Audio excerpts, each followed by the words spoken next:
Good morning students. Computer architecture എന്ന സബ്ജക്റ്റാണ് ഇന്ന് നമ്മൾ ഡിസ്കസ് ചെയ്യാനായിട്ട് പോകുന്നത്.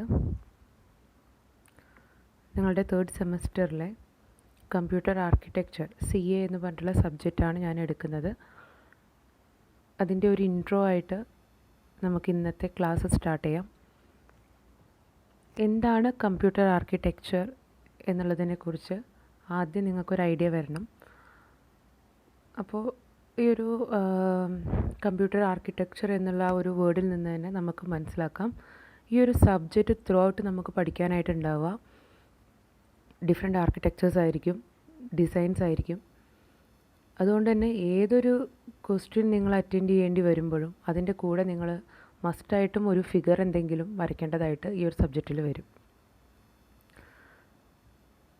അപ്പോൾ ആദ്യം നമുക്ക് എന്താണ് കമ്പ്യൂട്ടർ ആർക്കിടെക്ചർ എന്നുള്ളതിനെക്കുറിച്ച് ഒരു ബേസിക് ഐഡിയ.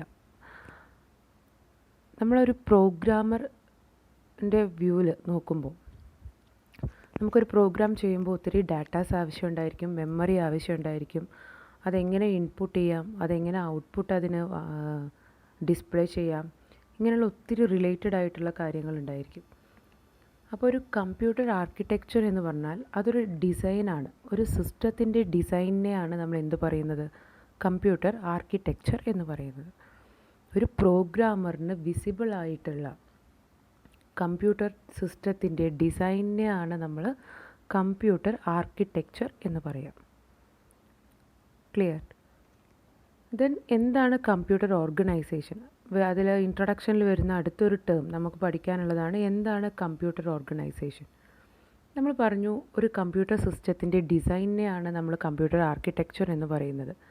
അപ്പോൾ ഒരുപാട് ഡിസൈൻ എലമെൻറ്റ്സുകൾ ഉണ്ടായിരിക്കും. അതിൻ്റെ ഇൻപുട്ട് മെക്കാനിസം, ഔട്ട്പുട്ട് മെക്കാനിസം, അതുപോലെ തന്നെ നമ്മളതിൽ യൂസ് ചെയ്യുന്ന ഒരു ഇൻസ്ട്രക്ഷൻസ്, അതിന് വേണ്ട ബിറ്റുകൾ, മെമ്മറി, ഡാറ്റ ടൈപ്സ്, ഇങ്ങനെ ഒത്തിരി കാര്യങ്ങൾ എന്തുണ്ടായിരിക്കും ഒരു കമ്പ്യൂട്ടർ സിസ്റ്റത്തിൻ്റെ ഡിസൈനായിട്ട് നമുക്ക് പറയാം. ആ ഡിസൈൻസിനെ അല്ലെങ്കിൽ ആ ഒരു ഒരു സിസ്റ്റത്തിൻ്റെ ഓപ്പറേഷണൽ യൂണിറ്റുകളെയും അതെങ്ങനെ ബന്ധിപ്പിച്ചിരിക്കുന്നു എന്നുള്ളതിനെയും കൂടി പറയുന്ന പേരാണ് കമ്പ്യൂട്ടർ ഓർഗനൈസേഷൻ. ഒരു സിസ്റ്റത്തിൻ്റെ ഓപ്പറേഷണൽ എലമെൻറ്റ്സുകൾ, ഓപ്പറേഷണൽ യൂണിറ്റുകളെയും അത് തമ്മിലുള്ള ഒരു ഇൻ്റർ കണക്ഷനെയും നമ്മൾ പറയുന്നതാണ് കമ്പ്യൂട്ടർ ഓർഗനൈസേഷൻ എന്ന് പറയുന്നത്. എങ്ങനെയാണ് ആ യൂണിറ്റുകളെ നമ്മൾ റിലേറ്റ് ചെയ്ത് വെച്ചിരിക്കുന്നത്, എങ്ങനെയാണ് ഓർഗനൈസ് ചെയ്ത് വെച്ചിരിക്കുന്നത് എന്നുള്ളതിനെയാണ് കമ്പ്യൂട്ടർ ഓർഗനൈസേഷൻ എന്ന് പറയുന്നത്. നെക്സ്റ്റ് നിങ്ങൾക്ക് ഇതിൽ ബേസിക്കായിട്ട് പഠിക്കാനുള്ളത് ഒരു കമ്പ്യൂട്ടർ സിസ്റ്റത്തിൻ്റെ ബ്ലോക്ക് ഡയഗ്രമാണ്. നമ്മൾ CF എടുത്ത സമയത്ത് സെയിം ബ്ലോക്ക് ഡയഗ്രം അവിടെ പഠിച്ചിട്ടുണ്ട്. ഒരു കമ്പ്യൂട്ടർ സിസ്റ്റത്തിൻ്റെ ഏറ്റവും സിമ്പിളായിട്ടുള്ള ബ്ലോക്ക് ഡയഗ്രം എന്ന് പറയുന്നത് ഒരു സിസ്റ്റത്തിലേക്ക് നമ്മൾ എന്തെങ്കിലും ഒരു ഇൻപുട്ട്, ഒരു സിസ്റ്റം എന്ന് പറഞ്ഞു കഴിഞ്ഞാൽ അതിൻ്റെ ഏറ്റവും മെയിൻ പാർട്ട് എന്ന് പറയുന്നത് അതിൻ്റെ CPU ആണ്. ആ ഒരു CPU-ൽ വെച്ചിട്ടായിരിക്കും എല്ലാ ഓപ്പറേഷൻസും വർക്കൗട്ട് ചെയ്യുന്നത്. സോ നമ്മൾ എന്തൊരു ഓപ്പറേഷന് വേണ്ടിയിട്ടും എന്ത് ചെയ്യണം, ഡാറ്റാസ് ഇൻപുട്ട് ചെയ്യേണ്ടി വരും. അപ്പോൾ ഫസ്റ്റ് യൂണിറ്റ് എന്ന് പറയുന്നത് ഇൻപുട്ടാണ്. പിന്നെ അത് പോകുന്നത് എങ്ങോട്ടാണ്, CPU-ലേക്കാണ്. CPU-ൻ്റെ ഉള്ളിൽ എല്ലാ ഓപ്പറേഷൻസും പെർഫോം ചെയ്യുന്ന യൂണിറ്റാണ് arithmetic and logical unit, ALU. ഈ ALU-ൽ വെച്ചിട്ടാണ് അരിത്തമെറ്റിക്, റിലേഷണൽ, ലോജിക്കൽ എല്ലാ ഓപ്പറേഷൻസും നടക്കുക.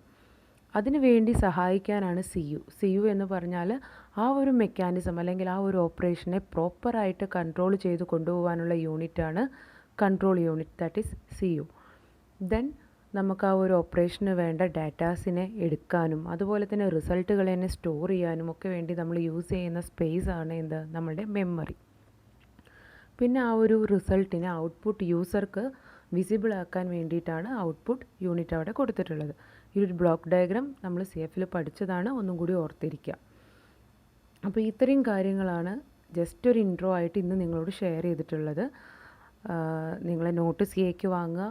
ഇത്രയും കാര്യങ്ങൾ ബേസിക് ഇൻട്രൊഡക്ഷനാണ്, നമ്മളിപ്പോഴും മൊഡ്യൂളിലേക്ക് കടന്നിട്ടില്ല. ഈ ഒരു ബേസിക് ഇൻട്രൊഡക്ഷൻ ആയിട്ടുള്ള ഈ ഒരു കാര്യങ്ങൾ അതിലേക്ക് എഴുതി വയ്ക്കുക. എന്നിട്ട് നന്നായിട്ടൊന്ന് വായിച്ച് നോക്കിയിട്ട് എന്തെങ്കിലും ഡൗട്ട്സും കാര്യങ്ങളും ഉണ്ടെങ്കിൽ ചോദിക്കാം. Okay, thank you.